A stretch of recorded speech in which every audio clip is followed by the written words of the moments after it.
गणेश चतुर्थीनिमित्त तळलेले मोदक बनवलेले होते।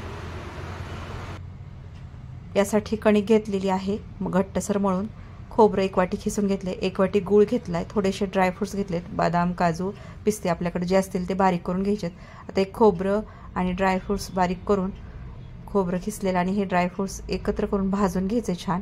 हे भाजलं की याच्यामध्ये आपल्याला भाजत आलं की गूळ घालून घ्यायचा आहे 1 वाटी।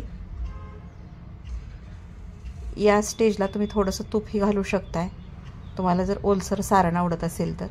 हे पहा, गूळ घातल्यानंतर आपले हे सारण एक 5 मिनिटात तयार झाले। त्याच्यात हे वेलायची आणि जायफळाची पूड घालून घ्यायली मी। आपलं सारण तयार झाले, आता ते थंड करायला ठेवते मी।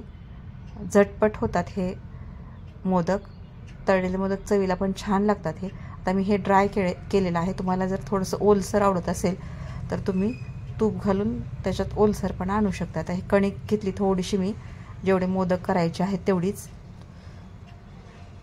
आणि आपण एरवी जसे मोदक करतो तसेच हे पारी करून छान पारी करायची आणि त्याला मस्त पाकळ्या पाडून सारण भरून घ्यायचं आहे त्याच्यात।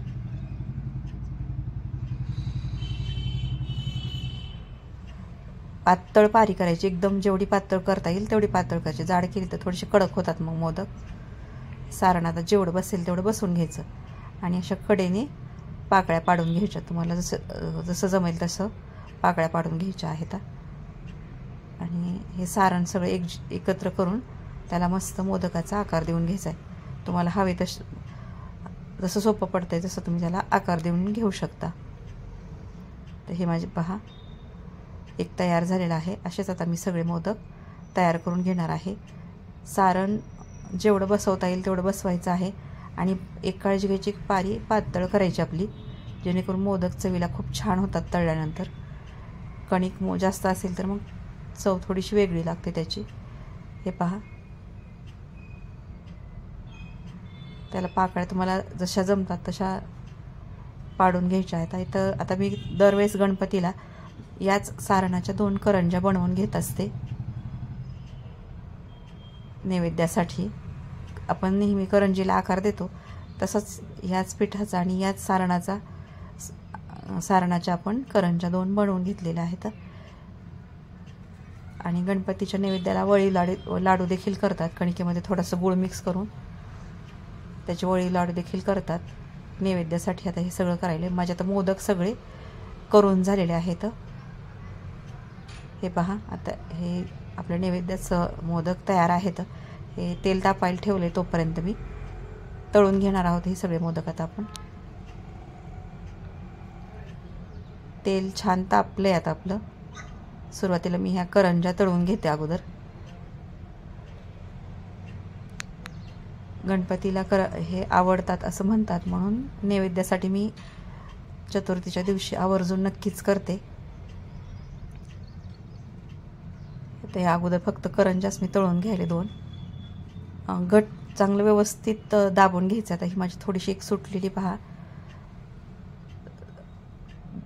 दाबायला थोडंसं आपल्याकडून कमी पडलं तर ते सारण थोडंसं सुटतं मग तेलात। आता हे सगळे मोदक जेवढे बसतील एका वेळेस, जास्त गच्च भरायचं नाही, ते मग व्यवस्थित तळले जात नाहीत। एका वेळेस तेलात असे त्यांना व्यवस्थित जागा राहिली पाहिजे तळायला असं सोडायचे, दाट सोडायचे नाहीत। आणि गॅस मीडियम ठेवून छान खरपूस लालसर रंगावरती तळून घ्यायचे आहेत। तुम्ही इथे कणकेच्या ऐवजी रव्याचे केले तरी चालतात, रव्याचे पण खूप छान होतात। पहा, मस्त तळले गेलेले आहेत आता हे लालसर रंगावरती। हे पहा, आपले मोदक मस्त तयार झालेले आहेत, गणपतीचा नैवेद्य तयार झालेला आहे। तळलेले हे मोदक पटकन होतात आणि चवीलाही खमंग मस्त लागतात। गूळ आणि आपण जे ड्रायफ्रुट्स घातले त्याच्यामुळे त्याला एक मस्त अशी चव येते। एकदा हे तुम्ही तळलेले मोदक गणपतीसाठी नक्कीच करून पहा, तुम्हालाही नक्कीच आवडतील। माझी ही रेसिपी आवडली असेल तर माझ्या चॅनलला सबस्क्राईब करा, व्हिडिओला लाईक आणि शेअरही करा।